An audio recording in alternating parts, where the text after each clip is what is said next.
Welcome to another show of In Conclusion. I'm your host, Marco. So, where do we begin? Oh, I know. A new NASA study led to the discovery of 7 planets, 3 of which are in the habitable zone. And get this, they're only 40 light years away, or 235 trillion miles.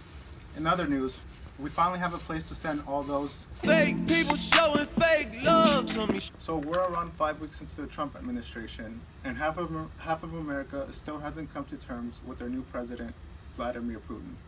Look, on the bright side though, we're still alive. But what if I told you Obama could be president again?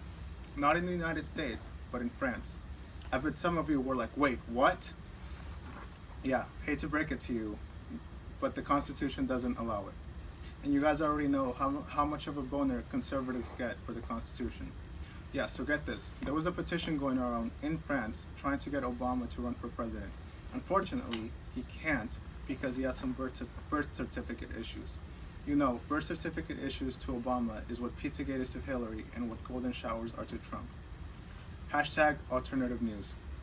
Although, this was only an effort for the current candidates because of all the surrounding scandals. You know, I don't really know French politics, but the last time I heard of France, it was something about this rat becoming the best chef in the country. You know, when I first saw the headline, it said Obama 17. And then once I read the article, things started to fall apart, just like my grades. I got my hopes up, only to be turned down. Thanks, Obama.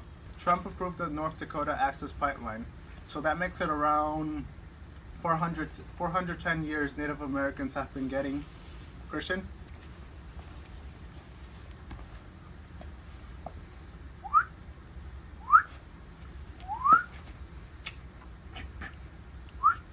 Fucked over!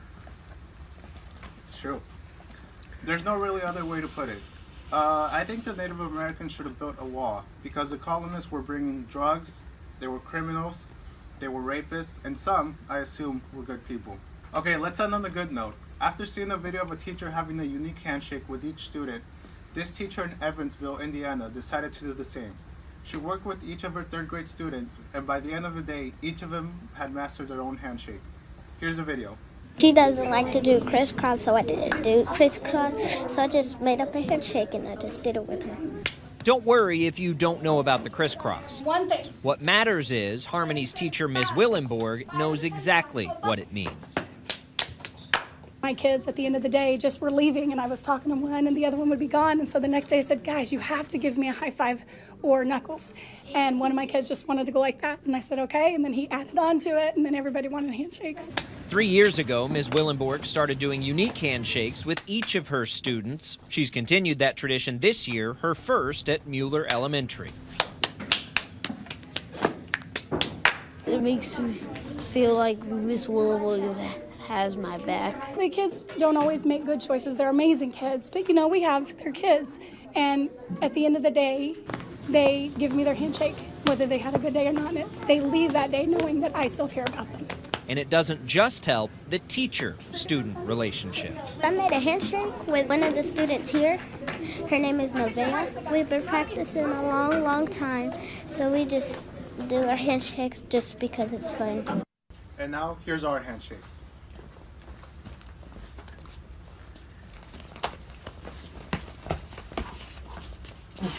Shoot! Subscribe. What else is in the news? Shit, fuck, sorry. That's not even all what it says. Alright, just keep going. This is the bloopers. Where do we begin? Oh, I know. A new NASA study led to the... You just had to get an email, didn't you? You just fucking needed that email. Alright, take 3 and 3. Hey, quiet on the set, goddammit. You had to put your hands, dude. 3, 2.